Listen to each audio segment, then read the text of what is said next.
الحق ديالو. كنا محتاجين كما تنقولوا باش نفوتوا هاد العقبات. بالنسبه كاينين جوج المسائل اللي مهمين في هذه المباراه، وانه الى عندنا كره كنقول لك بالفرنسا ساتيسفي. الى عندنا الكره انه داكشي اللي تنطلب في التدريب وداكشي الطريقه اللي بغيت نلعب، كنت نقول ليدونتيتي تاع الوداد اللي بغيتها هذه السنه. فلا الفتح كانت مزيان، ولكن اليوم احسن اكثر الايقاع دفاعيا. خاصنا نتحسنوا اكثر، لانه الا بغينا نكون ثاني واقعي وبغينا نكونوا ننافسوا على القاب وفي دوريات اللي غادي يلعبوا مع الفرق اللي عندهم امكانيات كبيره، خاصنا نكونوا اكبر تركيز واكثر تركيز. اسمح لي اكثر تركيز، لانه باش نسجلوا هدف وفي كورنر نعطيو هدف هكاك وعاوتاني كما تنقول تعطيو لي كادو. خاصك الا ماركيتي بيت ولا دو خاصك تقفل المباراه. على العموم غادي نركز على المسائل الايجابيه هو الانتصار. عندنا شغل كثير، عندنا شغل، ولكن كاين تحسن. انا مرتاح العرض اللي قدموه اللعابه، لانه ماشي صعيب انه تسجل جوج الاهداف وتسجل على جوج الاهداف، انه في الشوط الثاني انه ترجع.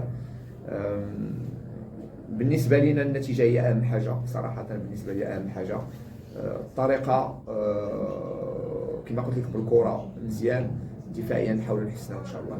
سالي يعني اليوم حسيتوا براسكم على انكم لاعبين اليوم في مدينه الدار البيضاء، جمهور يعني غافي هذه لحاجه المدينه المحمديه، وما شفتوش راسكم على انه في دوزيام ميطون يعني فقدتوا شويه الكره؟ صراحه هذا هو اللي قصدت لك، لانه علاش بديت انه قلت انه النتيجه هي اهم حاجه. كنعرفوا حنا في كره القدم الا ما النتائج ما كانوش تيكبر الضغط، وهذا تيحس به اللاعب. تتحاول ما امكن انه باش تعطي ديك الثقه كمدرب، ولكن تيحس به اللاعب اكثر. وهذا الشيء لاحظناه ملي تسجلوا هنا جوج الاهداف، انه في الشوط الثاني كان واحد كما تنقول واحد التوتر شويه.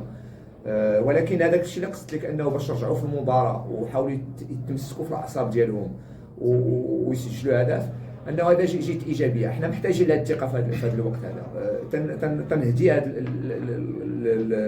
الانتصار للجمهور، لانه ما حسيتش انا واش لاعبين من خارج الميدان، لعبنا جوج الماتشات داخل الميدان، وهذا هو اللي دافع سميتو. تسجلوا عندنا جوج الاهداف جوج وباقي التشجيع تاع هذا هو اللي عاون اللاعبين انهم عطاهم الثقه. زعما برافو عليهم. تنتمنوا ان شاء الله نكون عند حسن الظن ديالهم دائما، وهذا غادي نعملوا عليه. حنا واعيين كما تنقولوا بالمسؤوليه، انه ولا قصدت بالخصاص، وانه دفاعيا انه خاصنا نصلحوه باش نكونوا واحد المستوى. هادشي واعيين به، ما نقدرش نتهربوا منه. غادي نشتغلوا عليه في التدريب باش يكون نفس المستوى كما تنقولوا باراليل مع الى عندنا كره. لان عندنا كره تنحاول دومينينا الفتح، دومينينا المحمديه، ولكن دفاعيا خاص نطلعوا احسن. سعادة المقارنه بالمباراه الفارطه، شفنا يعني المدرب غير شي من مجموعه من الاسماء، سواء على مستوى خط الدفاع، خط الوسط، وكذلك خط الهجوم. نقدروا نقولوا عند رمزي باقي كيبحث على التشكيله الاساسيه اللي غتخوض غير المنافسات المقبله. متفق معك 100%. في الاول اولا بغيت نشير لواحد الحاجه، انه المجموعه اللي عندي مجموعه متقاربه في الامكانيات.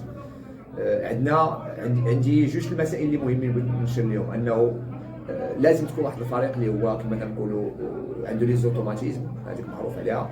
ولكن غادي نحاولوا ما يمكن نخدموا اكثر اللاعبين، لانه كاين مباريات كثار كما قلت لك النيفو متقارب. خصنا ضد الفتح القانون تاع كره القدم، اللاعبين الاخرين تيجيو الفرصه ديالهم. بالنسبه لي انايا حتى انا باقي تنقلب كما قلت لك على ال11 تيب ولا لي 12 تيب. اليوم كانت واحد البادره اللي هي حسنه، لما لا انها تكون البدايه ان شاء الله، باش نحاولوا نلقاو واحد الفريق اللي هو كما تنقولوا عنده هذوك الاوتوماتيزمات كما تيكونوا كاع الفرق الكبار. سعادي اليوم يعني جوج ماتشات غادي البيوتا، شفنا بان اغلب البيوت يعني اغلب الاهداف اللي تسجلت ضد مرمى فريق الوداد الرياضي كانت اخطاء نقدروا نقولوا بان في التغطيه ديال البروميير بوط.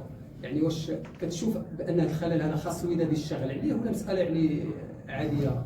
ما نقدرش نقول لك عاديه. الا قلتي لي 4 الاهداف في مباراتين، فانه خلل اللي لازم خاصنا نشوفوا ونشتغلوا عليه في التدريب.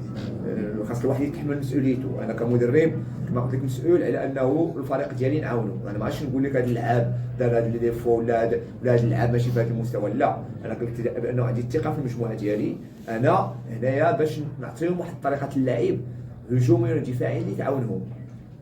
هجوميا كقلت لك، الا عندنا كره مرتاح في المباراه الثانيه، ماشي نقول لك ما وصلنا، المهم تنقدموا تنتحكموا في المباراه. دفاعيا غادي ناناليزيو هذا، غادي نشوفوا الخلل. حتى الان صرا لنا جوج هذا الكونتاكت ما بين المدافعين، الكونتاكت ما بين المدافعين كما تنقولوا تنشوفوا غير الكره ما تنشوفوش اللاعب.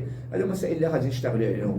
الحمد لله انه عندنا الحين عندنا 10 ايام كما تنقول، عندنا الوقت باش نتدربوا اكثر. كاين لاعبين اللي غادي يمشيو للمنتخب، ولكن هذو مسائل اللي لازم نعطيهم الاهميه.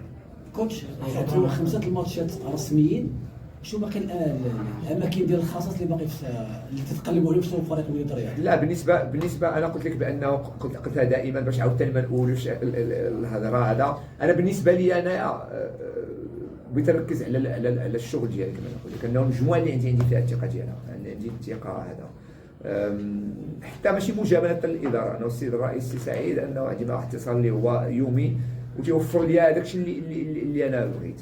المجموعه اللي عندنا مجموعه اللي حتلاقيها قويه وغادي تتقوى. خاص النتائج، خاص لي بوان، وبكثره التدريب وبكثره الاشتغال غادي يكون ان شاء الله. انا نتيق بانه الطريقه اللي بغيت نوصل لفريق الوداد في طريقه اللعب ليدونتيتي ديالنا انه غادي نتحسنوا فيها كل يوم. تنتمناو النتائج انهم يكونوا في الجانب ديالنا، لانه الثقه جد مهمه واليوم كانوا بوادر حسنه، ونتمنى ان شاء الله انه نجستيفيوها في المستقبل. شكرا.